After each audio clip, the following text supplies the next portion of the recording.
Hello and जय हिंद student, welcome once again to your own channel sir Tarun Rupani commerce. और आज इकोनॉमिक्स। वंस अगेन आपने कहा कि sir profile of Indian agriculture बताइए, तो चलिए आज का टॉपिक यही है, प्रोफाइल ऑफ इंडियन एग्रीकल्चर या कहें रूरल डेवलपमेंट, क्योंकि जहाँ खेती है वहाँ रूरल डेवलपमेंट है।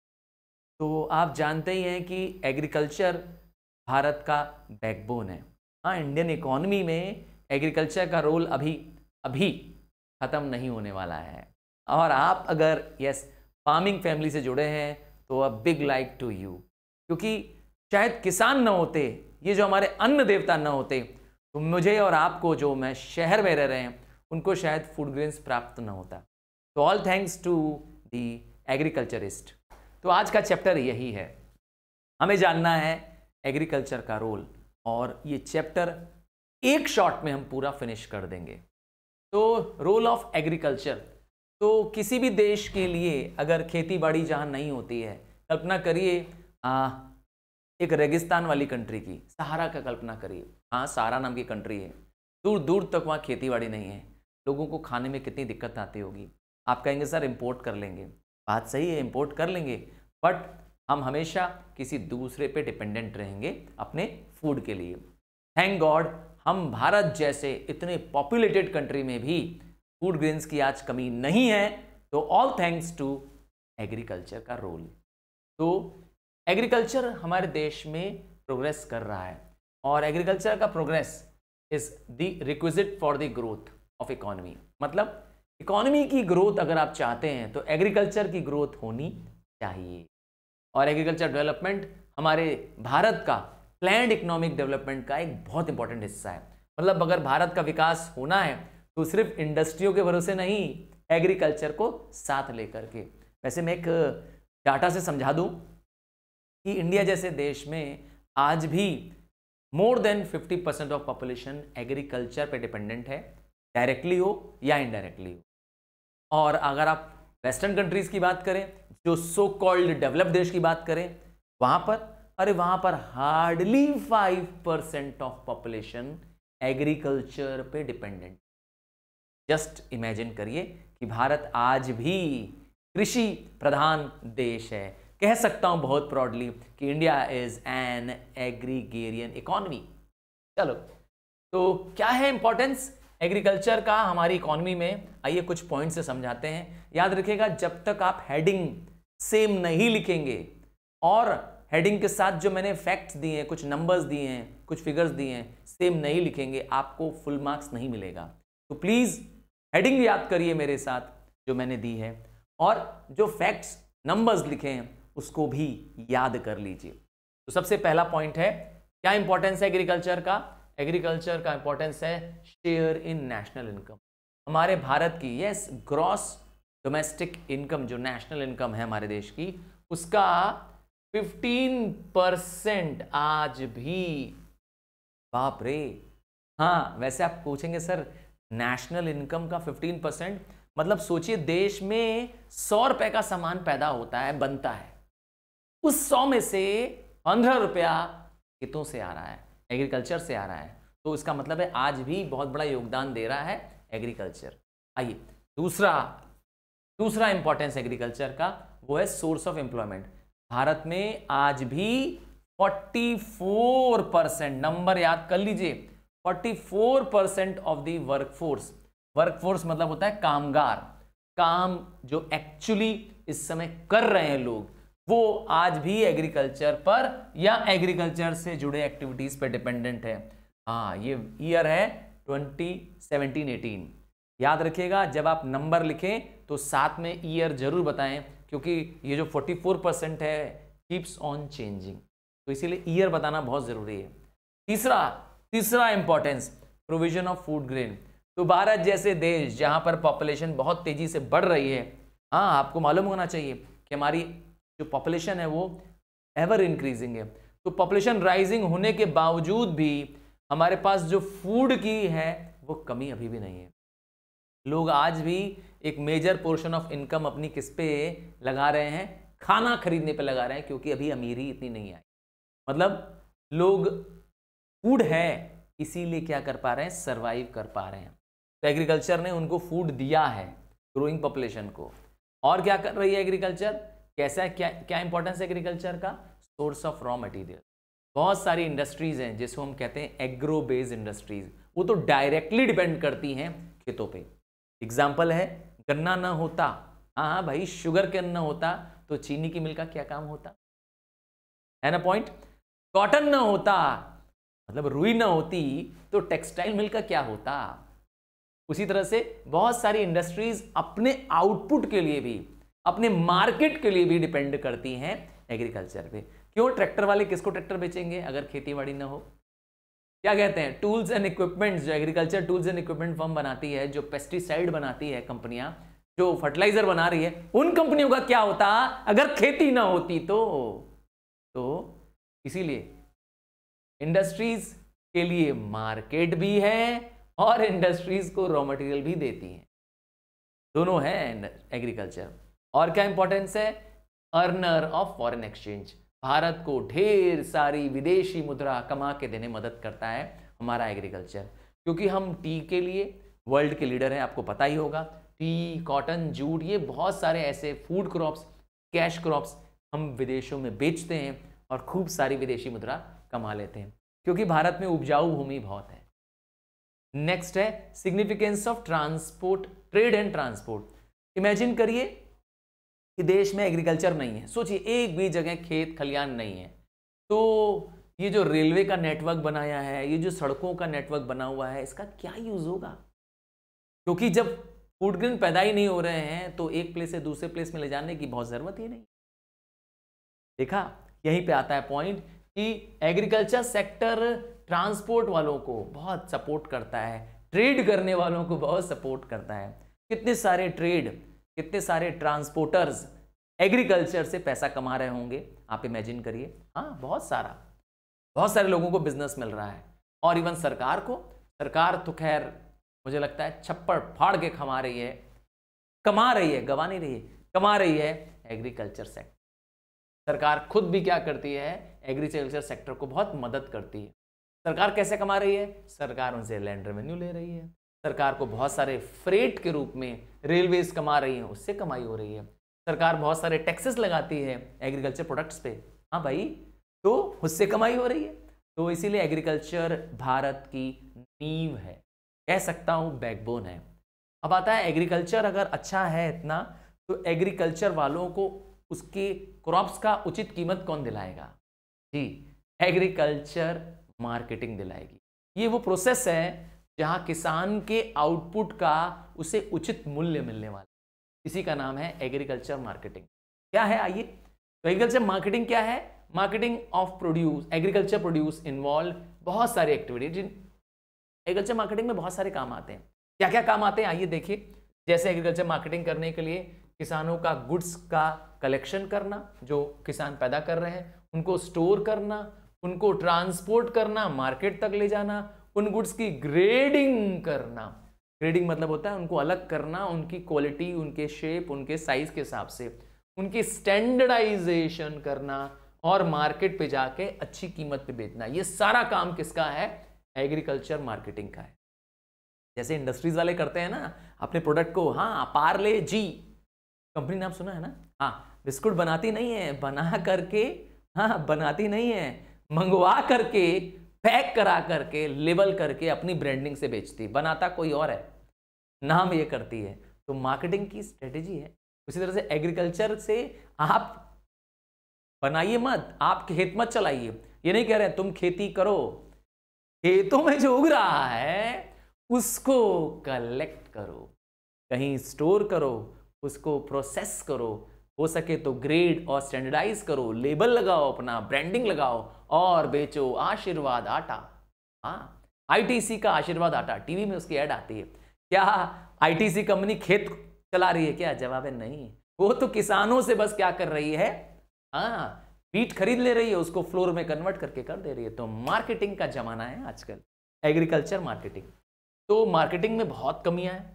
आइए क्या कमी है एग्रीकल्चर की मार्केटिंग में, सबसे बड़ी कमी है किसानों के पास बार्गेनिंग पावर नहीं है। किसान कमजोर है, वीक है, फाइनेंशियली कमजोर है, अकेले हैं तो बड़ी बड़ी कंपनियां उनको क्या कर रही हैं, बेवकूफ बना दे रही हैं। मनी लैंडर्स, हाँ रिच फार्मर्स उनसे हथिया ले रहे हैं उनके क्रॉप्स को।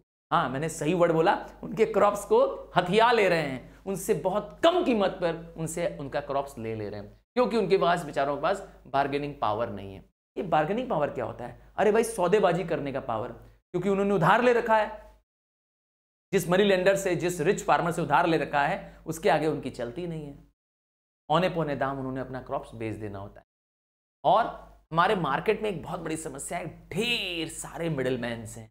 किसान को गुड्स ले जाने से लेकर के मार्केट तक बिकवाने तक खूब सारे लोग इन्वॉल्व होते हैं, इसीलिए अनाज बहुत महंगा है। हाँ आपने शायद पता होना चाहिए, अगर आप गांव रहते होंगे, हाँ अगर आप रहते हैं, हाँ मुझे प्लीज जरूर बताइएगा if you are somewhere associated with farms. ये जरूरी नहीं आप गांव रह रहे हो, आपका घर गांव में हो, आपकी फैमिलीज गांव में रहती हो, तो मुझे जरूर बताइएगा, लिखिएगा प्लीज कमेंट बॉक्स में कि yes I am somewhere related to farming family, और ये भी लिखिएगा कि आपका फार्म या खेत कहाँ है।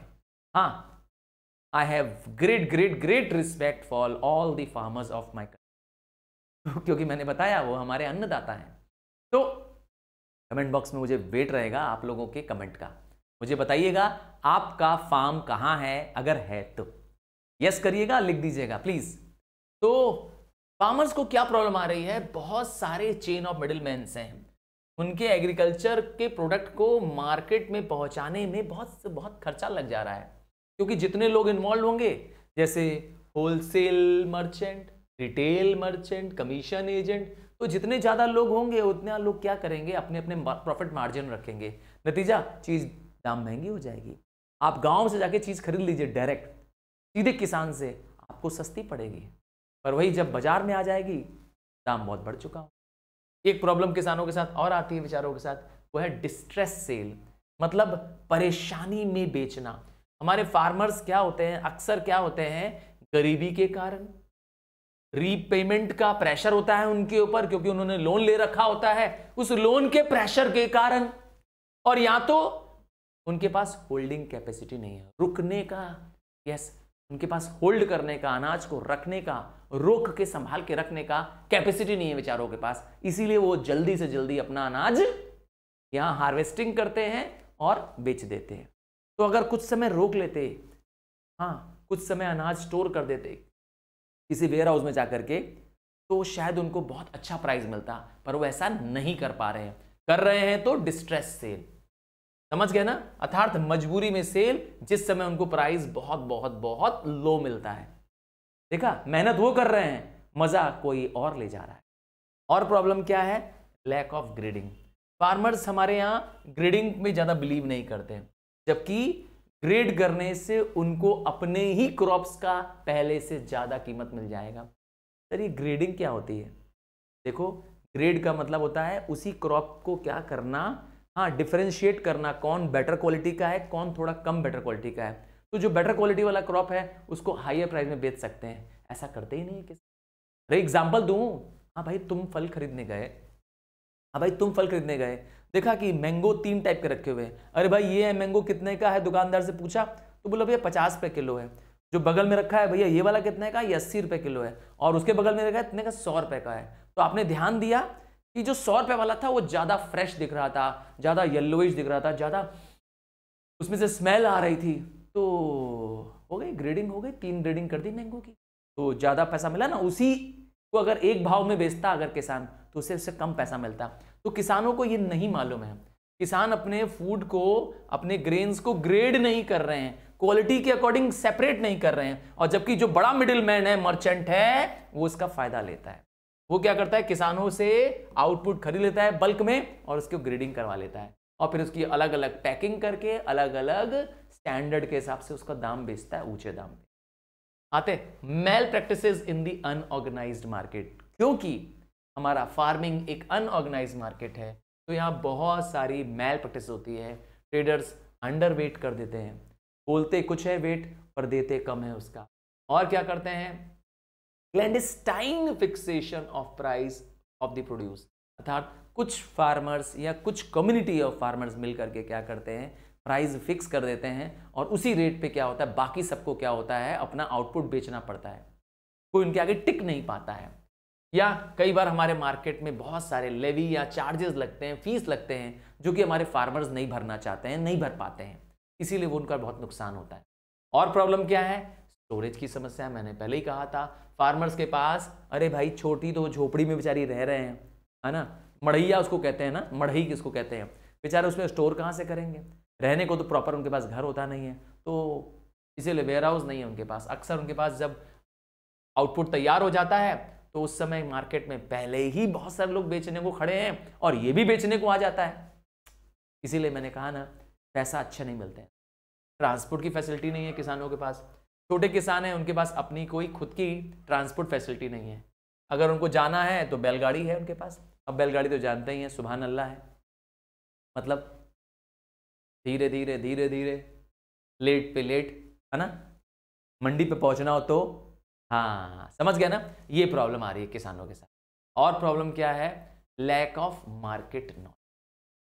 किसानों को ये पता ही नहीं है बेचारों को कि आज मार्केट में क्या रेट चल रहा है।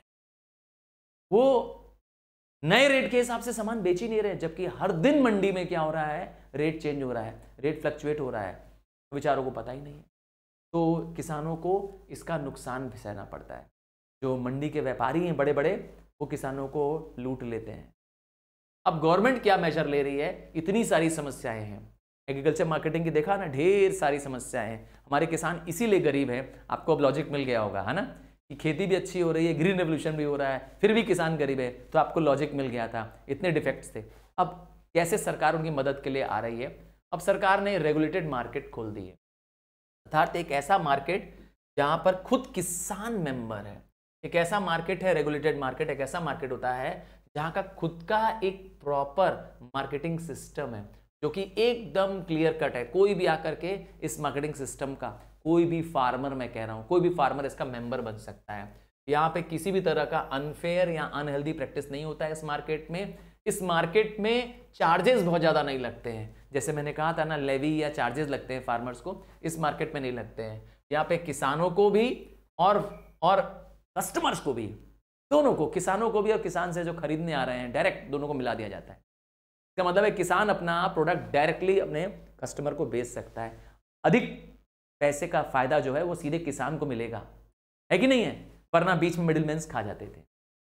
गवर्नमेंट ने ऐसी मंडी कमिटीज बनाई है, ऐसे मार्केट्स बनाए हैं जहां पर किसान खुद मेंबर है, साथ में किसान है मेंबर के रूप में चलाने के लिए मार्केट को, ट्रेडर्स भी हैं और इवन गवर्नमेंट के लोग भी हैं। गवर्नमेंट खुद ऐसी मंडी बना रही है। बनारस में, मैं जहां रहता हूं वाराणसी में, वहां पर बहुत सारी ऐसी मंडियां हैं। हाँ, और सरकार ने इन मंडियों को अलग से नाम दिया है, जैसे रियाथू बाजार, अपनी मंडी, हाँ, या अपनी संडी। नहीं सुना है आपने, जरा गूगल करके देख लेना। तो गवर्नमेंट ऐसे बहुत सारे क्या कर रही है, ऑर्गेनाइज मार्केट चला रही है। पहले सिर्फ 286 रेगुलेटेड मार्केट थे 1951 तक, अब जरा नंबर देखिए तो 7320 ऐसे मार्केट्स खुल चुके हैं up to the 31st March 2016. So there is a immense rise in the number of the organized market. एक सिस्टमेटिक रेगुलेटेड मार्केट हर बड़े शहर में, आप चेक करके देख लीजिए, जिस शहर में आप भी रहते हैं, यस, आपके मार्केट तुम्हारे शहर में भी होगा। हमारे यहाँ एक बहुत बड़ी मंडी है, मैं बनारस की, वाराणसी की बात कर रहा हूँ क्योंकि ये वीडियो वाराणसी से है। नाम है पहाड़िया फूल फल मंडी। हाँ, ऐसी फल मंडियां बहुत है बनारस में, पर मैं सबसे बड़ी मंडी का नाम ले रहा हूं, जहां पे ट्रक का ट्रक आपको फूड ग्रेन्स चाहिए तो मिल जाएगा। आपको एक ट्रक मैंगो चाहिए, आ जाओ इस मंडी में, मिल जाएगा सच में। आइए, अगला क्या स्टेप उठाया गवर्नमेंट ने, वो था storage and warehousing facility. सरकार ने देखा कि किसानों के पास स्टोर करने के लिए कोई फैसिलिटी नहीं है बेचारों के पास, तो सरकार ने खुद central and state warehousing corporation नाम की एक गवर्नमेंट बॉडी बनाई। जो ये बॉडी क्या करती है, ये बॉडी वेयर हाउसेस चलाती है, गोडाउन्स ओन करती है, जहां पे किसान एक नॉमिनल चार्ज देकर के अपना फूड ग्रेन्स रखवा सकता है। बहुत नॉमिनल से चार्ज में फूड ग्रेन्स रख देगा, और जब उसको मार्केट में अच्छे प्राइस मिलेंगे तब वो ले जाके क्या करेगा, इस वेयर हाउस से निकाल के बेच सकता है। किसानों को डिस्ट्रेस सेल करने की जरूरत नहीं है। और क्या सरकार ने किया, सरकार ने FCI का इस्तेमाल किया। FCI एक गवर्नमेंट बॉडी है जो किसानों से डायरेक्ट फूड ग्रेन खरीदती है, वो भी एमएसपी पर। सरकार की एक बॉडी है जो ये क्या करती है, फूड ग्रेन्स किसानों से डायरेक्टली खरीद लेती है। कहती है किसी को अपना फूड ग्रेन मत बेचो, किसी मनी लेंडर को मत बेचो, मुझे बेचो, सरकार कहती है। और ये करती क्या होगी, फूड कॉर्पोरेशन जानते हैं आप? हाँ, इसको क्या काम है, एफसीआई क्या करती है इस अनाज का लेकर के? तो जो गवर्नमेंट की राशन शॉप्स हैं ना, आपने सुना होगा गवर्नमेंट की राशन शॉप्स हैं जिनके पास राशन कार्ड होता है। अरे भाई, अंत्योदया कार्ड याद करिए, बीपीएल कार्ड, उन कार्ड होल्डर्स को राशन की दुकान से सस्ते में जो अनाज मिलता है वो यही प्रोवाइड करती है। एफसीआई किसानों से खरीदती है और वो अनाज राशन की शॉप्स में सप्लाई कर देती है। वहां से जो ये गरीब लोग हैं जिनको हम बीपीएल कह रहे हैं, बिलो पॉवर्टी लाइन या अंत्योदया फैमिली वाले, इनको एक बहुत ही नॉमिनल सब्सिडाइज रेट में वहां से क्रॉप्स अनाज मिल जाता है। दोनों का भला हो गया, किसानों को अच्छा कीमत मिल गया जिसका नाम है मिनिमम सपोर्ट प्राइस, और जो गरीब लोग हैं उनको सस्ते में अनाज भी मिल गया। सरकार ने नाबार्ड को इसके लिए ऑथराइज किया है कि वो जो वेयर हाउस बनाने वाली बॉडी है उनको समय पे मदद करती है। अगर नाबार्ड, वैसे मैं बता दूं, national bank for agriculture and rural development, ये एग्रीकल्चर सेक्टर की सबसे टॉप मोस्ट मतलब एपेक्स बॉडी है। हाँ, एग्रीकल्चर फाइनेंस की सबसे बड़ी बॉडी है नाबार्ड।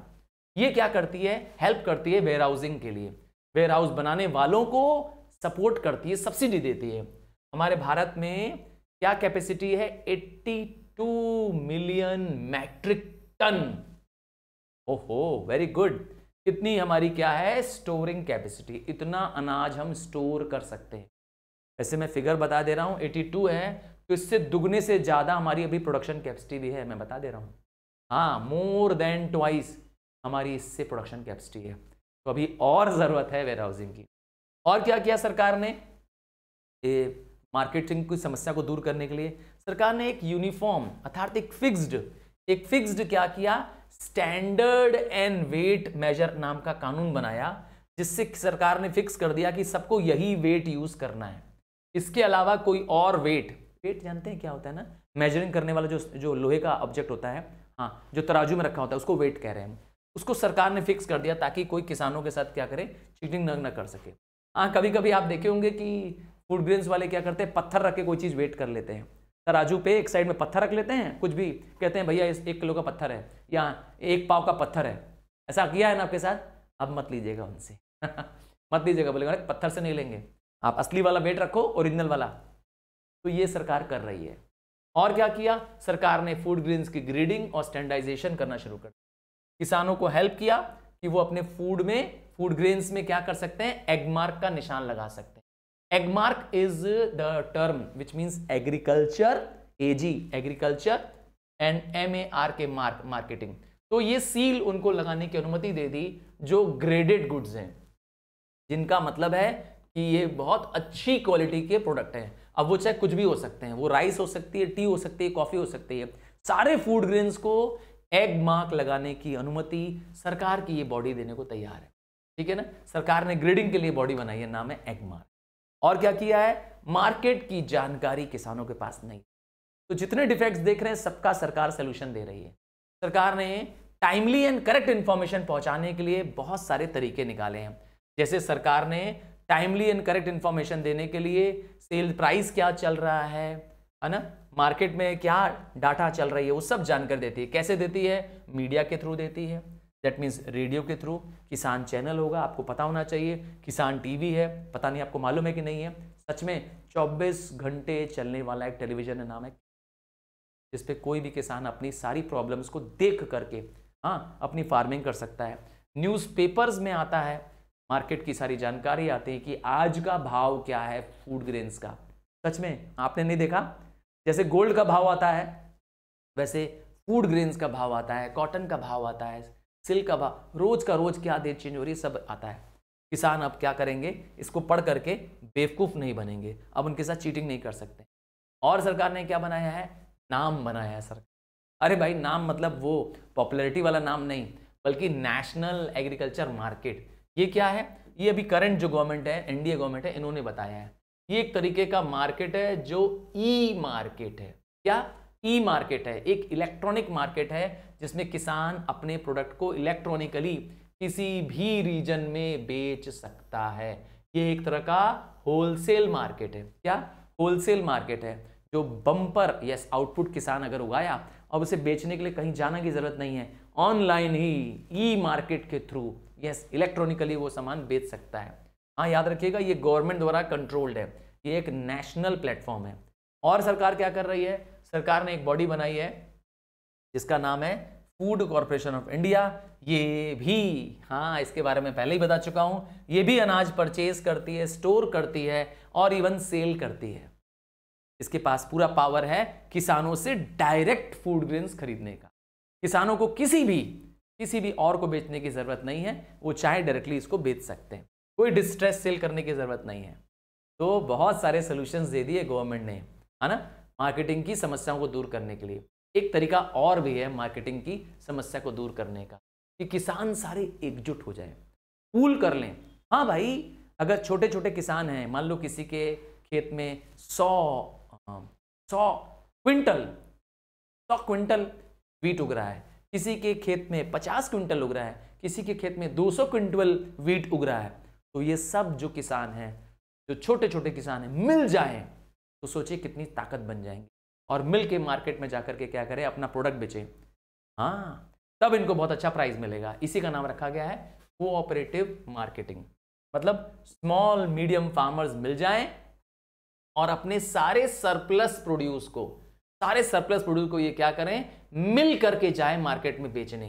तो बेचने से पहले क्या करें, उनकी प्रोसेसिंग कर लें, उनकी ग्रेडिंग कर लें, उनको बैक स्टोर ट्रांसपोर्ट कर लें, ताकि उनको बाजार का अच्छा कीमत मिल सके, और डायरेक्ट जाके बेचें बाजार में, किसी मिडिलमैन को नहीं हैंड ओवर करें, नहीं तो वो भी प्रॉफिट मार्जिन रखेगा। इस टेक्निक का नाम है कोऑपरेटिव मार्केटिंग। अब कोऑपरेटिव मार्केटिंग आप जानते हैं हमेशा फायदेमंद रहेगी। सबसे बड़ा फायदा, सबसे बड़ा एडवांटेज क्या है इस सारे किसानों को मिल करके? पर देखिए, बहुत सारे किसान अगर एक साथ आ जाएंगे तो आउटपुट भी बहुत बड़ा हो चुका होगा, एक बहुत लार्ज आउटपुट हो पाएगा। अब इनकी बार्गेनिंग पावर बढ़ जाएगी, है कि नहीं है? आइए, तो पहला फायदा क्या मिलेगा, इनकी बार्गेनिंग पावर बढ़ जाएगी। अब ये बड़े बड़े ट्रेडर्स या बड़े बड़े बिजनेसमैन जो फार्मर्स हैं, उनसे भी क्या कर सकते हैं, मार्केट में मुकाबला कर सकते हैं, क्योंकि इनके पास बड़ा आउटपुट है। और क्या कर सकते हैं, ये सोसाइटी ही अपने फार्मर्स को लोन दे सकते हैं, क्योंकि ये फार्मर की सोसाइटी है, उनको किसानों का आउटपुट तो मालूम ही है। और क्या कर सकती है, हेल्प कर सकती है स्टोरेज करने में, वेयर हाउसिंग करने में, क्योंकि ये एक किसान को स्टोर नहीं करना है, पूरी सोसाइटी को स्टोर करना है। तो सोसाइटी के पास तो इतने पैसे होते हैं, इतने रिसोर्सेज होते हैं कि वो सब काम कर सकती है। और क्या कर सकती है सोसाइटी ट्रांसपोर्ट का अरेंजमेंट कर सकती है, इसके खुद के अपने ट्रांसपोर्ट के व्हीकल हो सकते हैं। हाँ भाई, ट्रैक्टर या ट्रक्स का अरेंज कर सकती है, ताकि मार्केट तक प्रोड्यूस को पहुंचाया जा सके। कौन? किसान को नहीं करना है, वो अकेला तो बहुत कमजोर है, पर इसकी सोसाइटी वो तो बहुत बड़ी है, तो इसमें हो सकता है। और क्या कर सकती society arrangement for grading and standardisation कर सकती है। सोसाइटी हेल्प कर सकती है कि कोई भी मिडिलमैन, कोई भी बड़ा बिजनेसमैन क्या करे, किसानों का प्रॉफिट मार्जिन न कमा पाए, उसको देंगे ही नहीं। किसी दूसरे को किसान अपना प्रोडक्ट नहीं बेचेगा, किसान खुद जाएगा अपनी सोसाइटी की मदद से और मंडी में जाके अनाज बेचेगा अपना, और खूब जो प्रॉफिट कमाना है वो खुद कमाएगा, किसी मिडिलमैन को नहीं कमाने देगा। हाँ भाई, यही तो पर्पस है। और क्या कर सकते हैं, ये सोसाइटी हेल्प कर सकती है किसानों को इवन रॉ मटेरियल दिलवाने में भी, क्योंकि इसके बहुत सारे मेंबर होंगे, तो बहुत सारे मेंबरों को बीज चाहिए, फर्टिलाइजर चाहिए, पेस्टिसाइड चाहिए। तो अकेले अकेले जाते तो स्मॉल आउटपुट स्मॉल इनपुट लेते। अब सोसाइटी इनके लिए खरीदेगी तो बल्क में खरीदेगी, बहुत बड़ी वॉल्यूम में खरीदेगी, तो वहां भी उनको मिल गया बार्गेनिंग पावर, अर्थात बहुत सस्ते रेट में क्या मिल जाएंगे उनको, ये इनपुट्स मिल जाएंगे, ये अपने किसान मेंबरों को डिस्ट्रीब्यूट कर देगी। तो इस तरह से बहुत सारे फायदे हैं। सोच लीजिए, जितने भी नेगेटिव पॉइंट्स थे, मुझे लगता है डिफेक्ट्स थे, वो सारे दूर हो सकते हैं एक काम करने से, सिर्फ कोऑपरेटिव फार्मिंग करना। मैं आपको बता दूं, रशिया में और चाइना में कोऑपरेटिव फार्मिंग सबसे ज़्यादा प्रैक्टिस्ड है। पूरे वर्ल्ड में सबसे बेस्ट फार्म्स जो है कोऑपरेटिव फार्म्स, चाइना और रशिया में, क्योंकि वहाँ पे कम्युनिज्म है ना, वहाँ पे सारे फार्मर्स क्या हैं, एकजुट हैं, सब फार्मर्स ओनर हैं, कोई किराएदार वहाँ नहीं है। और आखिरी पॉइंट, तो कोऑपरेटिव सोसाइटी हेल्प करती है मार्केट की इवन इंफॉर्मेशन भी किसानों को दे सकती है। अच्छा, क्या कंडीशन है इस समय भारत में कोऑपरेटिव मार्केटिंग की। तो मैंने बताया हमारे देश में कोऑपरेटिव सोसाइटीज़ 3 लेवल पे काम करती हैं। कितने सिस्टम पे काम करती है, कीवर्ड क्या है, हमारे देश में कोऑपरेटिव सोसाइटी के 3 टायर स्ट्रक्चर है। कितना, 3 टायर, मतलब 3 लेवल पे कोऑपरेटिव सोसाइटीज काम करती हैं। सबसे पहले है गाँव पे, गाँव में प्राइमरी कोऑपरेटिव सोसाइटीज हैं। गाँव से बड़ा क्या होता है, डिस्ट्रिक्ट, डिस्ट्रिक्ट में है सेंट्रल मार्केटिंग सोसाइटीज, ये डिस्ट्रिक्ट लेवल पर है। और उससे बड़ी तीसरी लेवल, सबसे हाईएस्ट लेवल है स्टेट लेवल। तो 3 लेवल पे कोऑपरेटिव सोसाइटीज हैं, प्राइमरी सोसाइटी, प्राइमरी से बड़ी डिस्ट्रिक्ट, डिस्ट्रिक्ट का नाम था सेंट्रल लेवल, और इनसे बड़ी है स्टेट। सबसे टॉप पे बनाया गया है स्टेट कोऑपरेटिव सोसाइटीज को। हमारे देश में जो गांव में प्राइमरी सोसाइटीज हैं, yes there are more than 7400, गांव लेवल पे 7400 सोसाइटीज हैं, ठीक है। जबकि डिस्ट्रिक्ट लेवल पे कितनी है, डिस्ट्रिक्ट लेवल पे 378 मार्केटिंग सोसाइटीज है। याद रखिएगा, जो ये मार्केटिंग सोसाइटीज जो डिस्ट्रिक्ट लेवल पे काम करती है, यही सबसे मेजर रोल प्ले करती है, क्योंकि उसको प्राइमरी की भी मदद करनी है और स्टेट लेवल के भी रूल्स का पालन करना है, दोनों के बीच में काम करती है। अब इनकी एक एपेक्स बॉडी है, नाम है नेफेड। क्या, हाँ NAFED, national agriculture cooperative marketing federation. ये एग्रीकल्चर मार्केटिंग की टॉप मोस्ट बॉडी है एग्रीकल्चर मार्केटिंग में, ठीक है। आइए रूरल क्रेडिट के बारे में जाने। गांव में जो फाइनेंस चाहिए, याद रखिएगा हमारा किसान गरीब है, हमारे किसान के पास हर वक्त पैसे की शॉर्टेज है, क्योंकि खेती एक तरह का कह सकते हैं जुआ है। हाँ सुना है वर्ड खेती, क्योंकि खेती डिपेंड करता है अक्सर नेचर पर कि इस खेती में किसान ने आज बीज लगाया, आज फर्टिलाइजर लगाया, इसका फायदा उसको आने वाले 6 महीने बाद मिलेगा, जब उसकी फसल कट के तैयार हो जाएगी, और तब तक कितना लंबा गैप है। तो आज इनपुट लगाओगे, आउटपुट 6 महीने बाद मिलने वाला है, और वो भी रिस्की है कि वेदर कंडीशंस आपके फेवर में है कि नहीं। तो इसीलिए किसानों को हर वक्त पैसे की ज़रूरत पड़ती है। फाइनेंस उनका एक बहुत बड़ी समस्या है, उनके पास सेविंग्स कम है एक्चुअली। अब आता है इनकी सेविंग्स को किस कामों के लिए चाहिए। अगर सेविंग किसानों को चाहिए अपने खेती से जुड़े कामों के लिए, जैसे बीज खरीदना है, फर्टिलाइजर खरीदना है, पेस्टिसाइड खरीदना है, इक्विपमेंट खरीदना है, तो ये सेविंग, ये पैसे की ज़रूरत का नाम होगा प्रोडक्टिव, क्योंकि ये प्रोडक्टिव कामों में लगा रहा है किसान। चाहिए ना किसानों को पैसा, मैंने बताया किसानों को पैसे चाहिए हर वक्त। पर अगर किसान पैसे ले रहा है, और पैसे ले रहा है अपनी कंजम्पशन नीड्स को पूरा करने के लिए, या कोई सोशल रिलीजियस पर्पस है, जैसे किसान की बिटिया की शादी है और किसान के पास पैसे नहीं है, तो उसने अपनी ज़मीन को गिरवी करके लोन ले लिया है, भाई बिटिया की शादी कराएंगे धूमधाम से। या कोई मर गया है और मरनी के लिए भी, हाँ सच में मरनी में भी बहुत खर्चे होते हैं, बता दे रहे हैं सच में, किसी के डेथ पे भी फैमिली में बहुत खर्चे होते हैं, तो फ्यूनरल के लिए भी पैसा नहीं है, उसने क्या क्या लोन ले लिया है। तो ये वो खर्चे हैं, मैं एग्जांपल दे रहा हूँ, जैसे लिटिगेशन मतलब मुकदमेबाजी में, इन सब में इतना ज़्यादा पैसा खर्चा हो जाता है कि किसान इस पैसे को लौटा नहीं पाता। क्यों, ये वाला प्रॉब्लम क्यों है, ये नॉन प्रोडक्टिव, अनप्रोडक्टिव क्रेडिट है, क्योंकि उससे उसका आउटपुट जनरेट नहीं हो रहा है ना। तो इसीलिए ये वाला लोन चुकाना किसान के लिए बहुत प्रॉब्लम है, ये अनप्रोडक्टिव फाइनेंस बहुत मुश्किल होने वाला है। आइए, और टाइम पीरियड के हिसाब से 3 तरह का क्रेडिट है। शॉर्ट टर्म फाइनेंस, जब किसान को पैसा चाहिए एक बहुत शॉर्ट पीरियड के लिए, ज़्यादातर वो एक एग्रीकल्चर सीजन के लिए चाहिए होता है। क्या, एक एग्रीकल्चर सीजन के लिए चाहिए, जैसे बीज खरीदने के लिए पैसा नहीं है, फर्टिलाइजर तक खरीदने के लिए पैसा नहीं है, छोटे छोटे खर्चे हैं। तो जब टाइम पीरियड क्या हो, 15 मंथ तक हो, मैक्सिमम टाइम कितना बताया, 15 महीने तक, तो उस टाइम पीरियड का नाम रखा गया है शॉर्ट टर्म क्रेडिट।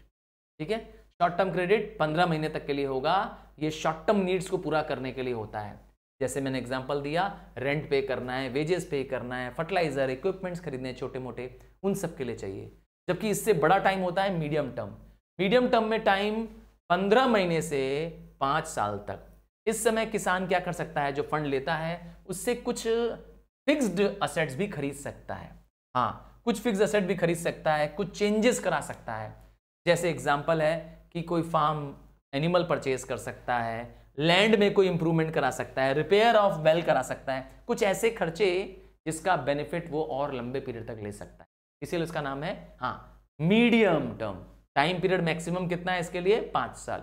तो 15 महीने से ज्यादा, 5 साल मतलब 60 महीने से कम। अब आता है उससे भी बड़ा टाइम पीरियड, किसान को उससे लंबे समय के लिए भी लोन चाहिए, नाम है लॉन्ग टर्म फंड्स। ये 5 साल से अधिक के लिए चाहिए। अब वो 15 साल हो सकता है, 20 साल हो सकता है, इतने लंबे समय के लिए किसान लोन ले सकता है। ऐसे फंड्स क्यों चाहिए होते हैं? ज्यादातर लैंड के परमानेंट इंप्रूवमेंट के लिए चाहिए, या कोई नई लैंड ही खरीदनी है किसान को। भैया देखो इतने कम समय में, यस शॉर्ट पीरियड में अगर वो लोन लेगा, सोचेगा कि हम लैंड का पैसा चुका देंगे, तो नहीं चुका पाएगा। लॉन्ग टर्म फंड लेगा तो लैंड का पैसा भी कमा लेगा उस नई लैंड से और पैसा भी चुका पाएगा। अब आते हैं सोर्सेज ऑफ क्रेडिट, मतलब किसानों को उधार कहां कहां से मिलता है। पहला है नॉन इंस्टीट्यूशन, मतलब ये कोई रेगुलेटेड बॉडी नहीं है। इंस्टीट्यूशन रेगुलेटेड बॉडी होती है। इंस्टीट्यूशन बॉडी आरबीआई के कंट्रोल में रहती है। उनका लोन देने का एक सिस्टम है, एक प्रोसीजर है जिसको वो फॉलो करते हैं। जबकि नॉन इंस्टीट्यूशन, इनके पास कोई प्रोसीजर नहीं है, कोई सिस्टम नहीं है, ये आरबीआई द्वारा गवर्न भी नहीं होते हैं। ये एक तरह से कहें, एक तरह का इनफॉर्मल फॉर्म ऑफ क्रेडिट है। क्या चीज? इनफॉर्मल फॉर्म ऑफ क्रेडिट है। आइए अब आते हैं इनफॉर्मल क्रेडिट, और जिसको मैंने कहा नॉन इंस्टीट्यूशनल और इंस्टीट्यूशनल क्रेडिट। अब जो नॉन इंस्टीट्यूशनल क्रेडिट है वो सबसे पहले से चले आ रहे हैं, आज से नहीं है, हजारों साल से चले आ रहे हैं इनको क्रेडिट देने के लिए किसानों को। हमारे देश में जब देश आजाद हुआ था तो नॉन इंस्टीट्यूशनल ही, सच में नॉन इंस्टीट्यूशनल ही क्रेडिट सबसे ज्यादा था। लगभग 93% देश का टोटल रूरल क्रेडिट, 93%, बाप रे। गांव में मिलने वाला 93% उधार किनसे मिलता था? इन महाजनों से, लैंडलॉर्ड से, बैंकर से। ये वो लोग थे जो किसानों को लूटते थे, हाई इंटरेस्ट चार्ज करते थे। तो ये थे non institutional source of credit. और सिर्फ 7% ही, सिर्फ 7% बचा, 93 हो गया तो बचा 7% जो बैंक्स के द्वारा लिया जाता था। तो इससे पता चलता है कि non institutional source of credit किसी समय में सबसे इंपॉर्टेंट हुआ करता था। तो क्या आज इसकी इंपॉर्टेंस एकदम खत्म हो गई है? जवाब है नहीं, ऐसा नहीं है। तो क्योंकि ये बहुत पुराना सोर्स ऑफ क्रेडिट है, जो मैंने कहा जिसमें मनी लेंडर्स आते हैं, व्यापारी आते हैं, ट्रेडर्स आते हैं, कमीशन एजेंट आते हैं, इवन लैंडलॉर्ड्स और रिलेटिव्स भी आते हैं। ये सब लोग किसानों को फाइनेंस करते हैं। कैसे करते हैं आइए मैं बताता हूँ। सबसे पहले बात करते हैं मनी लेंडर्स। देखो नाम ही है मनी लेंडर, मनी को लोन देने वाला, लेंड करने वाला। और आप जानते हैं किसानों में इनसे पैसा लेने की बहुत ज़्यादा आदत है। सबसे आसान तरीका है, बस जो मनी लेंडर है उसके पास पहुंच जाओ और अपनी ज़मीन या अपने कोई पुराने कागज़ दे दो, दे देता है। मनी लेंडर भी दो टाइप के, प्रोफेशनल मनी लेंडर है और नॉन प्रोफेशनल। या कुछ ऐसे भी मनी लेंडर हैं जिनको कहते हैं ट्रेडर कम मनी लेंडर, अर्थात तो बड़े बिजनेसमैन भी हैं, उनका खुद का भी खेत है, खुद का भी कोई बिजनेस है और साथ में लोन भी बांटते हैं। तो मनी लेंडर सबसे मेजर सोर्स ऑफ फाइनेंस है। देखिए 70%, हाँ 93% मैंने बताया था ना, 70% तो उसमें से यही है मनी लेंडर्स। दूसरे कौन लोग हैं नॉन इंस्टीट्यूशनल में? वो है लैंडलॉर्ड्स। अब ये लैंडलॉर्ड कौन होते हैं? अरे भाई जमींदार, जिनके पास खूब जमीनें हैं। तो जमींदार हो गए, ट्रेडर्स हो गए या कमीशन हो गए, ये भी क्या करते हैं? किसानों को लोन देते हैं, पर ये लोन जल्दी नहीं देते हैं। ये लोन देते हैं, कहते हैं हम आपके क्रॉप्स के अगेंस्ट पे देंगे, मतलब आपको बदले में मुझे क्रॉप देना पड़ेगा अपना। हाँ ये लोग बहुत चालाक लोग होते हैं। ये लोग किसानों को किसी शर्त पे लोन देते हैं। 23% और लोन इसी पे आता है। तो 70% मनी लेंडर्स हो गए, 23% हो गए ये लैंडलॉर्ड्स हो गए, लैंडलॉर्ड्स एंड ट्रेडर्स ये सब हो गए। तो 93% टोटल आ गया नॉन इंस्टीट्यूशनल। जस्ट इमेजिन हम बात कर रहे हैं 1950-51 की, आज़ादी के ही कुछ समय बाद की बात कर रहे हैं, तब मेजर सोर्स यही हो रहा था। अब आते हैं इंस्टीट्यूशनल सोर्स ऑफ क्रेडिट। तो इंस्टीट्यूशन अर्थात एक रेगुलेटेड बॉडी, जैसे बैंक्स हो गया, आरआरबीज हो गए, नाबार्ड हो गया, कोऑपरेटिव सोसाइटीज हो गई, ये सब इंस्टीट्यूशन है क्योंकि एक बकायदा बिल्डिंग है इनका, एक बकायदा स्ट्रक्चर है इनका, एक नियम है लोन देने का, एक रूल्स को, प्रोसीजर को फॉलो करते हैं। ये आरबीआई के अंडर में काम करते हैं, एक रेगुलेटेड रेट ऑफ इंटरेस्ट मांगते हैं, है ना। ये लोग हैं इंस्टीट्यूशन। हमारे देश में मल्टी एजेंसी अप्रोच लगाया गया, अर्थात एक नहीं कई रास्तों से किसानों को इंस्टीट्यूशनल क्रेडिट दिया गया। एक नहीं अनेक। तो इंस्टीट्यूशनल क्रेडिट में फार्मर्स को cooperative societies, banks, RRBs, even NABARD भी मदद करने को तैयार है। अब आते हैं, सबसे पहले आती है कोऑपरेटिव क्रेडिट सोसाइटी। मतलब खुद गरीब किसान अपनी सोसाइटी बना सकता है। अरे भाई, मार्केटिंग सोसाइटी बना सकता है, अभी बनाया था ना कोऑपरेटिव मार्केटिंग, तो क्रेडिट सोसाइटी नहीं बना सकता है? जरूर बना सकता है। तो ये सोसाइटी फार्मर्स खुद बना सकते हैं, कोऑपरेटिव बैंक्स बना सकते हैं, और कोऑपरेटिव बैंक्स शॉर्ट और मीडियम टर्म लोन दे सकती है। दूसरी टाइप की बैंक्स भी होती है जिनका नाम होता है एलडीबीज, लैंड डेवलपमेंट बैंक्स। ये भी एक तरह की कोऑपरेटिव सोसाइटीज हैं, याद रखिएगा। लैंड डेवलपमेंट बैंक भी कोऑपरेटिव सोसाइटीज हैं, और पर ये क्या होती है, लॉन्ग टर्म ही लोन देती है, शॉर्ट टर्म के लिए लोन नहीं देती है। अब आते हैं, कोऑपरेटिव बैंक्स भी 3 लेवल पे काम करती हैं। हाँ, 3 लेवल्स पे कोऑपरेटिव बैंक्स काम करती है। इससे 3 टायर मतलब 3 लेवल्स पर। कौन सा 3 लेवल है? सबसे टॉप में है स्टेट कोऑपरेटिव बैंक, सबसे एपेक्स बॉडी है।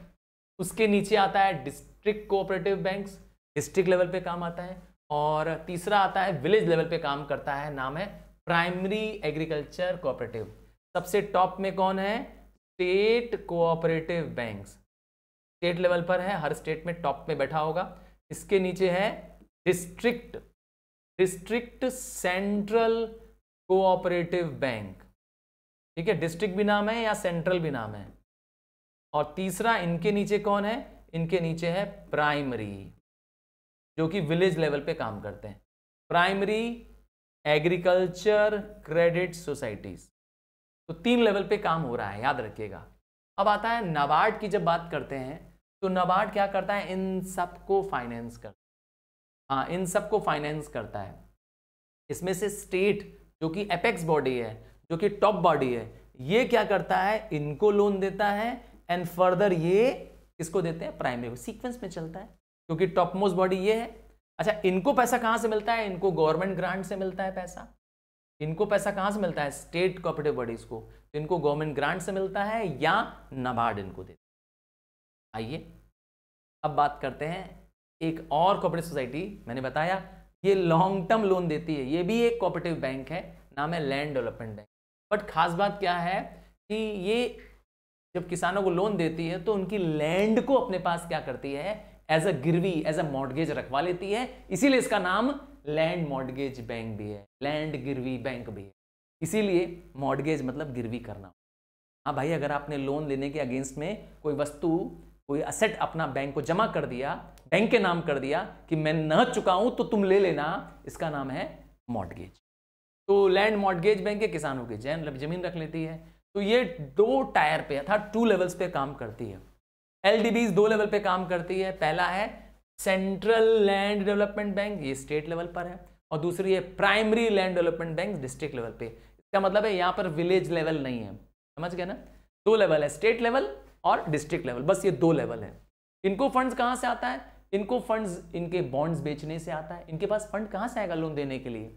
तो इनका फंड्स बॉन्ड या डिवेंचर इशू करने से आता है। इनका डिवेंचर और बॉन्ड कौन खरीद लेता है? नाबार्ड खरीद लेती है, कमर्शियल बैंक ले लेती है, एलआईसी ले लेती है, और इवन गवर्नमेंट भी इनको फंड्स देती है बॉन्ड और खरीद कर। तो मैंने बहुत सारी यस कोऑपरेटिव सोसाइटीज के बारे में बताया, समझ में आ गया? शॉर्ट टर्म और मीडियम टर्म के लिए कोऑपरेटिव सोसाइटीज और लॉन्ग टर्म के लिए लैंड डेवलपमेंट बैंक।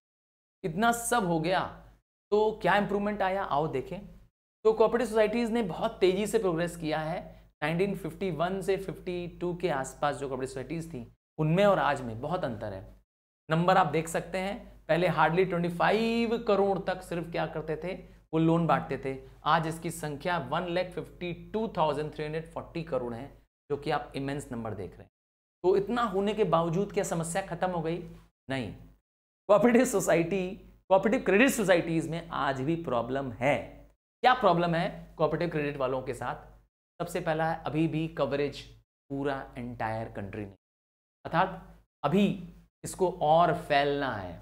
अभी सिर्फ 65% तक, मतलब सिर्फ 65% तक ही गांव के लोगों को ये मदद कर पा रही है। इसका मतलब है 35% अभी गांव और बाकी है जहां पे रूरल क्रेडिट की जरूरत है।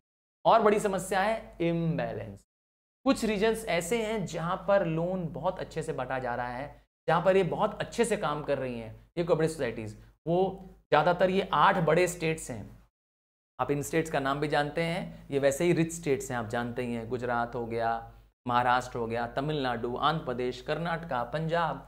तो जो पहले से ही रिच आप देख रहे हैं नाम से, हरियाणा, केरला स्टेट्स हैं, यहाँ पर कोऑपरेटिव सोसाइटीज बहुत बेस्ट काम कर रही हैं। यहाँ पे किसानों को फंड्स के लिए बहुत प्रॉब्लम नहीं हो रही है। पर बाकी स्टेट्स, यूपी का क्या हुआ भैया, बिहार का बोलो क्या हुआ, वेस्ट बंगाल का क्या हुआ, चौपट। समझ गए? तो इम्बैलेंस है। कुछ स्टेट बहुत ही अच्छा कर रहे हैं कोऑपरेटिव सोसाइटीज के मामले में। और क्या समस्या है? इन सोसाइटीज के पास फंड्स की कमी, रिसोर्सेज की कमी, क्योंकि इनको फंड्स अरेंज करना है बाहर से, इसीलिए फंड्स की कमी हो जाती है। एक बहुत बड़ी समस्या, मुझे लगता है सबसे बड़ी समस्या ये भी है कि सोसाइटीज जिनको लोन देती है अक्सर वो पुअर फार्मर्स होते हैं, हाँ लैंडलेस लोग होते हैं, उन्हीं की मदद के लिए बनाई गई है ना, तो वो लोग लोन उनसे रिकवर नहीं कर पाते, लोन अक्सर डूब जाता है। आप लोन का डूबने का नंबर देखिए 41%। बाप रे, मतलब 100 रुपया लोन बांटा, 100 रुपया लोन बांटा कोऑपरेटिव सोसाइटीज ने, उसमें से 41 डूब गया तो पूंजी खत्म हो जाएगी। क्रेडिट कोऑपरेटिव सोसाइटीज तो एक दिन कंगाल हो जाएंगी भाई, क्योंकि 41% पैसा रिटर्न ही नहीं हो रहा है, ओवर ड्यू रह जा रहा है, तो ये तो फेलियर हो जाएगी, और हो भी रहा है। और प्रॉब्लम क्या है? इनएडिक्वेट क्रेडिट, वो तो मैंने बता ही दिया। अभी भी only a small fraction of the rural population is getting satisfied. सबको ये लोन नहीं दे पा रही है ही नहीं, इनके पास पैसा देंगे कहां से, ये खुद ही कंगले हो जा रहे हैं, दिखाई दिया। और क्या है? Cornering by large farmers. कुछ बड़े फार्मर्स क्या कर रहे हैं, इन सोसाइटी से सेटिंग करके सारा पैसा खुदे किनारे कर ले रहे हैं, और छोटे किसान जिनको मेन पैसों की जरूरत है उनको पैसा ही नहीं मिल रहा है। असली मजा मक्खन मलाई कौन खा जा रहा है? वो रिच फार्मर्स इस कोऑपरेटिव सोसाइटीज के से मजा ले रहे हैं। एक बड़ा चंक ऑफ फंड्स क्या कर रहे हैं, अपने ही ले रहे हैं, क्योंकि ब्याज बहुत ज्यादा होता नहीं है इनका, मजे वो ले रहे हैं। और समस्या क्या है? Lack of timely credit. तो इनके पास फंड नहीं है, एक तो प्रॉब्लम, दूसरा फंड टाइम पे नहीं देते हैं। भैया जब जरूरत है मुझे पैसा नहीं दोगे तो पैसे का करेंगे क्या? उस पैसे का कोई काम नहीं है कि नहीं है? टाइम पे नहीं मिला पैसा तो बेकार है। अब आते हैं कमर्शियल बैंक्स की बात करते हैं। कमर्शियल बैंक सबसे पीछे, सबसे पिछड़े रहे हैं। हाँ मैं सही कह रहा हूँ, कमर्शियल बैंक्स वो बैंक है जिसपे तुम और मैं जाते हैं। हाँ, आपका अकाउंट है किसी बैंक में? हाँ जरूर होगा, सेविंग बैंक अकाउंट। आपका नहीं होगा तो आपके पेरेंट्स का, फैमिली मेंबर्स का जरूर होगा, मैं 100% गारंटी के साथ कह सकता हूँ। किसी न किसी का तो होगा, पापा का सैलरी अकाउंट होगा, मम्मी का या सिस्टर का या ब्रदर्स का सेविंग अकाउंट होगा, या तुम्हारा भी होगा सेविंग अकाउंट। तो हम जाते हैं कमर्शियल बैंक के पास, जो हम पैसा कमर्शियल बैंक्स को देते हैं, सेव करते हैं। ये बैंक्स इंडस्ट्रीज को, एग्रीकल्चर्स को, फार्मर्स को लोन देती है, यही काम चलता है। तो कमर्शियल बैंक्स बहुत अच्छे से काम नहीं कर रही थी। यस, कमर्शियल बैंक बहुत अच्छे से काम नहीं कर रही थी। 1969 एक बहुत ही इंपॉर्टेंट ईयर है। कौन सा ईयर मैं लिखने जा रहा हूं? 1969। ये इसलिए इंपॉर्टेंट ईयर है क्योंकि इस साल 14 बैंक्स को सरकार ने नेशनलाइज कर दिया था। अब सर ये क्या मतलब होता है? सर नेशनलाइज करने का मतलब क्या होता है? इन बैंकों को सरकार ने खरीद लिया था, अगर आम भाषा में। क्यों सर, ऐसा क्यों किया? अभी और आगे जानना है। 1980 को क्या हुआ? सरकार ने 6 बैंकों को और नेशनलाइज कर लिया, खरीद लिया। ऐसा क्यों कर रही थी? क्योंकि एग्रीकल्चर को ये सपोर्ट नहीं कर रही। ये बैंक ज्यादातर प्राइवेट इंडस्ट्रीज या प्राइवेट फर्म्स की तरह काम कर रही थी और रूरल वेलफेयर के लिए काम नहीं कर रही। इसीलिए ऐसा 2 स्टेप उठाया। पहला नेशनलाइजेशन, पहली बार बैंकों को सरकार ने खरीदा 1969 में, 14 बैंकों को खरीद लिया, और उसके बाद दोबारा खरीदा 1980 में। क्यों? क्योंकि मैंने कहा एग्रीकल्चर को लोन देने में सिर्फ 2%, बाप रे, सिर्फ 2% लोन दे रही थी जब 1968-69 आया, मतलब इस समय तक सिर्फ 2% तक लोन दे रही है। इसका मतलब बाकी 98% लोन किसी और से किसानों को मिल रहा है। तो सरकार ने देखा कि एग्रीकल्चर को लोन देने में ये बैंक्स इंटरेस्टेड नहीं है। अब पता कर लगाया सरकार ने कि भाई क्यों नहीं ये कमर्शियल बैंक लोन देना चाहती हैं। तो इन बैंकों को डर लगता था क्योंकि ये कमर्शियल बैंक हैं, पैसा कमाने वाली बैंक हैं, प्रॉफिट मेकिंग बैंक्स हैं। तो ये देखिए कि किसान जो है प्रॉपर लोन चुका नहीं रहे हैं। अक्सर क्या हो रहा है, उनके पास प्रॉपर अकाउंटिंग नहीं है। उनको लगा छोटे छोटे लोन देने से इतने मजे नहीं आ रहे हैं, इतनी कमाई नहीं हो रही है, उनको कोई गारंटी नहीं दिख रही है। उनके लोन की को सिक्योरिटी नहीं दिख रही है। इन सबको ध्यान रखते हुए उन्होंने किसानों को लोन देने से मना कर दिया या नहीं दिया, जिसकी वजह से हमारे एग्रीकल्चर बहुत बैकवर्ड हो गया। इसी को देखते हुए सरकार ने इनको नेशनलाइज कर दिया, 2 बार किया नेशनलाइज, याद रखिएगा। और अब कमर्शियल बैंक्स आज क्या कर रही हैं, आज बहुत बड़े लेवल पे काम कर रही हैं। आज न सिर्फ डायरेक्टली बल्कि इनडायरेक्टली भी फार्मर्स को मदद कर रही हैं। इनडायरेक्टली कैसे, उनको फार्म इक्विपमेंट्स खरीदने में, ट्रैक्टर, स्टाव, प्लाउज, हर तरीके से मदद कर रही है। और दूसरी आ रही है अब, यस, कमर्शियल बैंक के बाद दूसरी सबसे बड़ी बॉडी आ रही है RRB, regional rural banks. RRBs को बनाया ही स्पेशली गया है, रूरल बैंक, देखो नाम से लिखा है रूरल मतलब गांव, तो ये गांव में खुली बैंक है, आपके शहर में नहीं होगी। हाँ, अगर आप शहर में रहते हैं, किसी मेट्रोपॉलिटन शहर में रहते हैं, शहर में इसका हेड ऑफिस हो सकता है, पर नॉर्मल ब्रांच आपके मेरे लिए नहीं है। यहाँ इनकी ब्रांचेस स्पेसिफिकली गांव एरिया में, बैकवर्ड एरियाज में खुली है, क्योंकि ये क्रेडिट देती है तो weaker section of the rural areas देती है, छोटे किसानों को, मार्जिनल फार्मर्स को, लेबरर्स को, छोटे एंटरप्रेन्योर्स को, हाँ, छोटे एंटरप्रेन्योर्स को लोन देती है जो एग्रीकल्चर का काम कर रहे हैं। याद रखिएगा, ये इनका काम है रूरल एरियाज को फाइनेंस देना।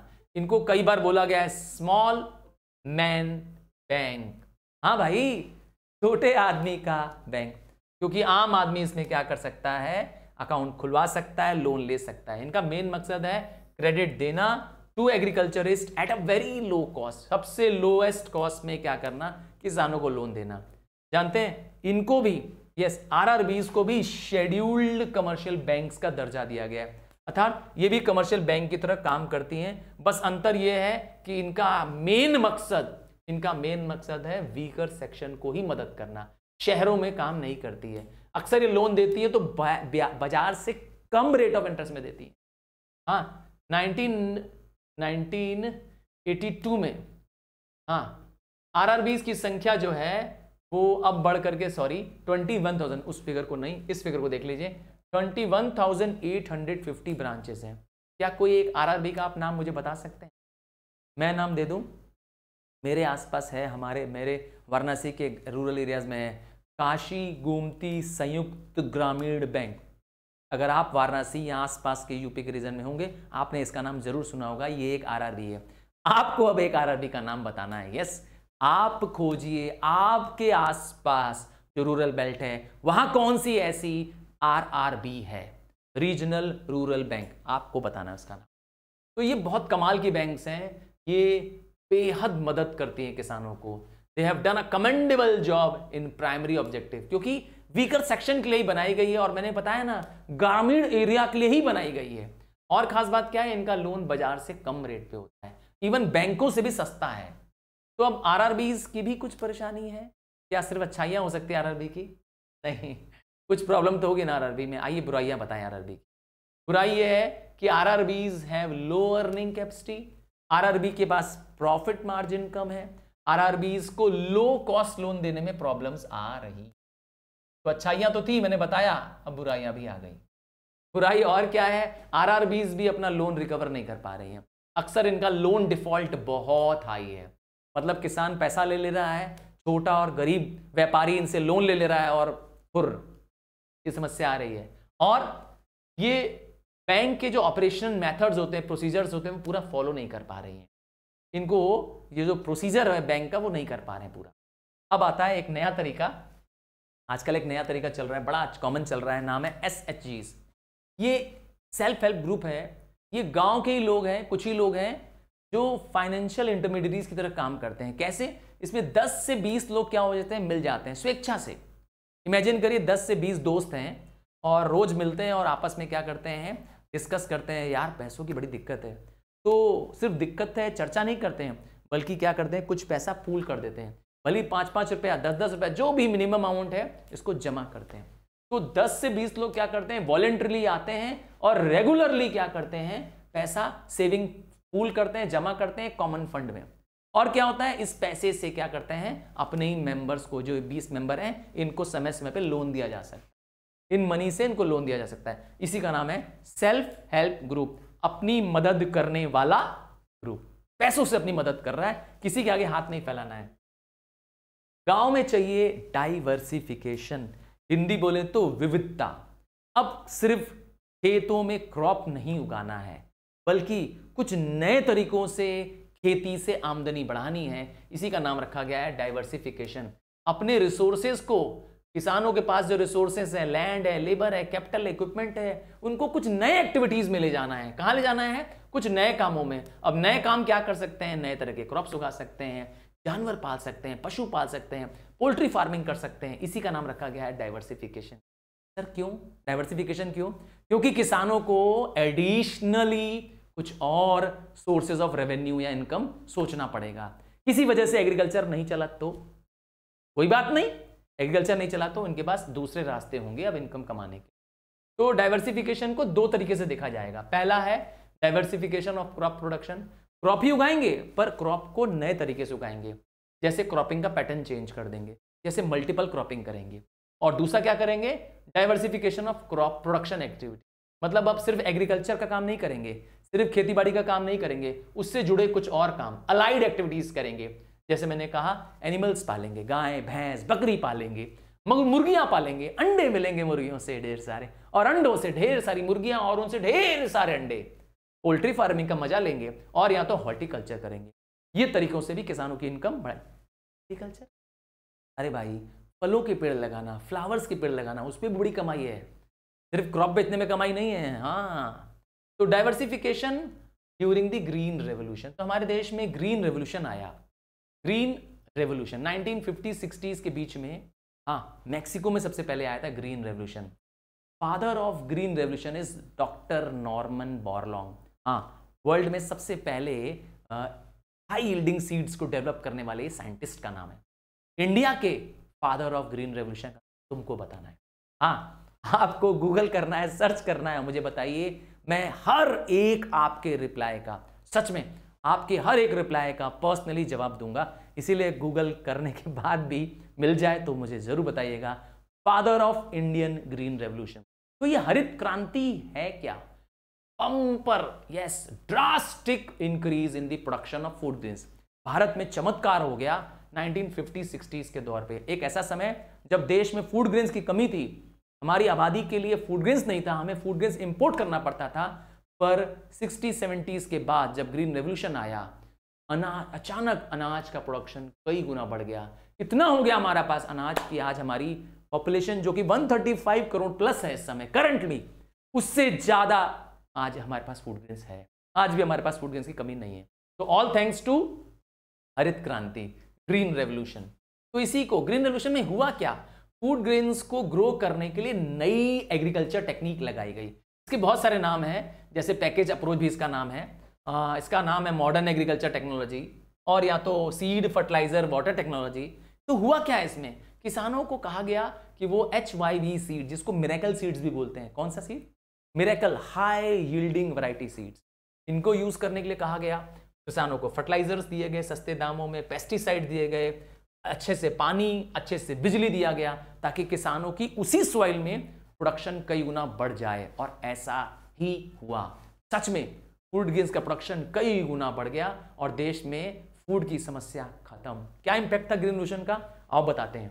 तो सबसे बड़ा इंपैक्ट था कि देश में फूड ग्रेन्स का एग्जांपल देखिए, कहां फूड ग्रेन्स का प्रोडक्शन 82 हुआ करता था मैट्रिक टन, 82 मिलियन टन हुआ करता था, वो 176 हो गया। देख लीजिए, डबल से भी ज्यादा। तो फूड ग्रेन्स की कमी खत्म, sharp rise in the food grain हुआ। और क्या हुआ? हमारा भारत सेल्फ सफिशिएंट हो गया। अब हमें किसी के आगे फूड ग्रेन्स के लिए हाथ नहीं फैलाना है भारतवासियों को। पहले पता है कि नहीं, हमें इंपोर्ट करना पड़ता था अमेरिका से, और हम लोग सबसे घटिया वाला, सच बता रहा हूं, सबसे घटिया वाला फूड ग्रेन्स हमें इंपोर्ट करके मिलता था अमेरिका से। वो फूड ग्रेन्स जो उनकी मछलियां भी नहीं खाती थी, जो उनके जानवर नहीं खाते थे, वो फूड ग्रेन्स भारत को इंपोर्ट करना पड़ता था, क्योंकि हम उधार खरीदते थे। But thank to green revolution आज हमारे पास इतना फूड ग्रेन्स है कि आज दूसरी कंट्रियां हमारे पास आती हैं, भैया कुछ फूड ग्रेन्स दे दो भैया। सच में ये करंट कंडीशन बता रहा हूं आजकल। तो all thanks to green revolution आज हम विदेशों को, बड़ी बड़ी कंट्रियों को क्या कर रहे हैं, टनों टन फूड ग्रेन्स एक्सपोर्ट कर रहे हैं। और क्या खास बात है, इस टेक्नोलॉजी की वजह से लैंड की आउटपुट, प्रोडक्शन, यील्ड कई गुना बढ़ गया। और क्या खास बात है, अब एग्रीकल्चर कोई स्टैग्नेंट काम नहीं है। स्टैग्नेंट मतलब ठहरा हुआ काम नहीं है। अब नित नए एक्सपेरिमेंट्स हो रहे हैं, नित नए बदलाव हो रहे हैं एग्रीकल्चर सेक्टर में, नई चेंजेस आ रहे हैं। हमारा फार्मर अब मॉडर्न फार्मर बन चुका है। लैंड की फर्टिलिटी अब कुछ अच्छाइयाँ है तो बुराई, ये बुराई वाला पॉइंट है कि अब फर्टिलिटी डाउन हो रही है, एनवायरनमेंट खराब हो रहा है, क्योंकि टू मच ऑफ क्या हो रहा है, फर्टिलाइजर डालने से, पेस्टिसाइड छिड़कने से खेतों की उपजाऊ शक्ति। तो इसका भी इलाज है, टेंशन मत लो, इसका भी इलाज है। इसका इलाज है ऑर्गेनिक फार्मिंग, अभी आने वाला है। अच्छा, ग्रीन रेवोल्यूशन के बाद की बात, आजकल 1990 के बाद की बात बताते हैं। तो किसानों ने डाइवर्सिफिकेशन शुरू कर दिया, नाम दिया गया साइलेंट रेवोल्यूशन। इसमें किसानों ने अब फूड ग्रेन्स के अलावा fruits, vegetable, milk, meat, poultry, इन सब में अपना क्या कर दिया, अपना ध्यान लगाया। अब क्रॉपिंग पैटर्न भी चेंज हो चुका है। अब किसान फूड ग्रेन्स के अलावा कमर्शियल क्रॉप्स उगा रहे हैं जिनसे जल्दी पैसा मिल जाएगा। और तो और अब किसान हॉर्टिकल्चर कर रहे हैं, मतलब फ्रूट क्रॉप्स उगा रहे हैं, वेजिटेबल उगा रहे हैं, इवन फ्लावर्स उगा रहे हैं। फूल भी बड़े महंगे बिकते हैं इंडिया में। आजकल देखो ना, जगह जगह शहरों में क्या है, फूल वाले यस बुके बना बना के बेच रहे हैं, है ना, देखा होगा, बहुत सारे फ्लावर की शॉप्स खुल चुकी है, ऑल थैंक्स टू हॉर्टिकल्चर और प्लांटेशन क्रॉप्स। इंडिया तो वैसे भी सेकंड लार्जेस्ट है हॉर्टिकल्चर के मामले में, चाइना के बाद। और अब किसान डाइवर्सिफिकेशन करना सीख चुका है with animal husbandry and fishery. किसान एनिमल हस्बेंड्री कर रहे हैं, एनिमल को हस्बैंड नहीं बना रहे हैं, बल्कि breeding, reproduction and growing of animals कर, फार्म एनिमल्स बना रहे हैं खूब सारे, और फिशरी का काम कर रहे हैं। तो समस्या थी कि ग्रीन रेवोल्यूशन से पॉल्यूशन आया, खेती खराब हुई, सॉइल फर्टिलिटी चली गई। सोल्यूशन देता हूँ, सोल्यूशन है ऑर्गेनिक फार्मिंग। आज का जमाना है ऑर्गेनिक फार्मिंग। तो अब फार्मर को क्या करना पड़ेगा, क्रॉप रोटेशन करना पड़ेगा, ग्रीन मैन्योर डालना पड़ेगा, बायोलॉजिकल पेस्टिसाइड से सॉइल को पेस्ट से रिमूव करना पड़ेगा। कोई केमिकल पेस्ट मत छिड़को, कोई फर्टिलाइजर केमिकल मत डालो, गाय का गोबर डालो, खाद डालो। ऐसी फर्टिलिटी को कहते हैं ऑर्गेनिक। का मतलब है किसी भी तरह का फर्टिलाइजर या पेस्टिसाइड नहीं डालना है, कोई भी केमिकल इस्तेमाल नहीं करना है, इसी का नाम है ऑर्गेनिक फार्मिंग। अच्छा, जो कन्वेंशनल फार्मिंग थी, जो चल रही थी, जो प्रेजेंट चल रहा है मॉडर्न सिस्टम, इससे एकदम अलग है। अब क्या फायदे हैं और क्यों जरूरत है भारत के लिए, तो जितने भी बुराइयां थी मॉडर्न फार्मिंग में, उस सारी बुराइयों का एक इलाज है ऑर्गेनिक फार्मिंग का। उसके सारे इल इफेक्ट्स को दूर कर देगा। और तो और ये एक सस्टेनेबल फार्मिंग का तरीका है, मतलब लॉन्ग टर्म तक आपको अनाज मिलता रहेगा, क्योंकि सॉइल क्या करती है, अपनी उपजाऊ शक्ति फिर ले आती है। पर केमिकल मारने से अच्छा नहीं रहेगा। और सबसे बड़ा फायदा क्या है, हमारा और तुम्हारा फायदा है। सर ऑर्गेनिक फार्मिंग से हमारा फायदा कैसे है? सर किसानों को तो फायदा हो रहा है कि उनको खर्चे कम हो रहे हैं, कम पैसे में उनका खेती हो पाएगी, क्योंकि फर्टिलाइजर महंगा है, पेस्टिसाइड महंगा है, हाई यील्डिंग वैरायटी सीड महंगी है। हमारा फायदा कैसे है? हमारा फायदा इसलिए है क्योंकि जो आउटपुट किसान निकालेगा ऑर्गेनिक फार्मिंग में, उसमें कोई केमिकल नहीं होगा, पेस्टिसाइड नहीं होगा। तो सोचिए क्या ताज़े और भरपूर नेचुरल पदार्थ मिलेंगे खाने के लिए। तो आज जो हम और आप खा रहे हैं वो यूरिया वाला पदार्थ खा रहे हैं। आजकल लोग जल्दी बीमार हो जा रहे हैं, जल्दी हार्ट की डिजीज हो जा रही है, इसका रीज़न वही है, ऑर्गेनिक नहीं, केमिकल वाली फार्मिंग।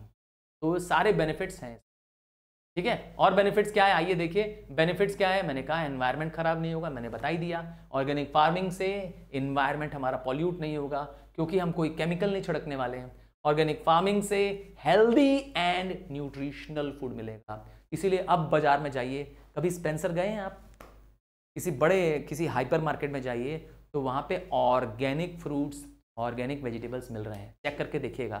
थोड़े महंगे होंगे पर आपको मिल जाएंगे। आजकल बड़ा चलन है आजकल इसका खरीदने का, क्योंकि उसमें कोई तरह का फर्टिलाइजर या पेस्टिसाइड नहीं छिड़का गया है। तो ये ज़्यादा हेल्दी है, ज़्यादा न्यूट्रिशनल है। और क्या खास बात है, मैंने पहले ही बताया, क्योंकि ऑर्गेनिक है तो सॉइल की फर्टिलिटी खराब नहीं होगी, क्योंकि फार्मर्स को कोई केमिकल डालना नहीं है। क्रॉप को रोटेशन करना है, क्रॉप को बदल बदल के लगाना है, गाय का गोबर लगाना है, मैन्योर का इस्तेमाल करना है, किसी भी तरह का केमिकल नहीं यूज करना। और फायदा क्या मिलने वाला है, क्योंकि ऑर्गेनिक फार्मिंग में लेबर इंटेंसिव काम है, ज़्यादा लेबर लगेगा तो हमारे देश में एम्प्लॉयमेंट बढ़ेगा। And last but not the least, किसानों का खर्चा कम हो जाएगा। मैंने पहले ही बताया था, किसान को अब महंगे फर्टिलाइजर नहीं लगाने हैं, महंगे केमिकल सीड्स नहीं डालनी है, तो किसान भी फायदे में है। तो विन विन फॉर ऑल है ऑर्गेनिक फार्मिंग। अगर आपको कभी मौका मिले खेती करने का मौका मिले या खेतों में जाने का मौका मिले तो ऑर्गेनिक फार्मिंग को प्रिफर करिएगा, क्योंकि आपका और हमारा और हमारी आने वाली जनरेशन्स का भविष्य ऑर्गेनिक फार्मिंग ही हो सकता है। क्योंकि सस्टेनेबल चाहिए, लंबे समय तक आप चाहते हैं कि एग्रीकल्चर आउटपुट मिलता रहे पूरे भारत को, पूरी दुनिया को, तो ऑर्गेनिक फार्मिंग ही सोल्यूशन हो। एक रिक्वेस्ट करूंगा मेरे प्यारे प्यारे प्यारे सब्सक्राइबर से कि जिन्होंने सब्सक्राइब नहीं किया है वो प्लीज सब्सक्राइब कर दें। इसीलिए मैंने आपको अभी से सब्सक्राइबर कह दिया। और मेरे लिए ये सारे नोट्स जो मैंने ये आपके लिए बनाए हैं, आपकी ही कोर्स बुक से बनाए हैं, और मैं हेडिंग को बार बार कहूंगा आप चेंज न करिएगा। एक्सप्लेनेशन चेंज कर सकते हैं, अपने वर्ड्स भी लिख सकते हैं, फैक्ट एंड फिगर्स जो हो इंपॉर्टेंट उसको एज इट इज आप लिखेंगे। Thank you and love you and God bless you. Please please please to share with all the class 11th, क्योंकि इस कंटेंट को बनाने के लिए बहुत मेहनत होती है। और अगर क्लास 11th का मुझे सपोर्ट नहीं मिलेगा, आपका प्यार नहीं मिलेगा, तो सोचिए क्या मैं और बनाना चाहूंगा। तो if you want more of this content, please please please share with all your friends. So thank you and love you and God bless you. Bye from now.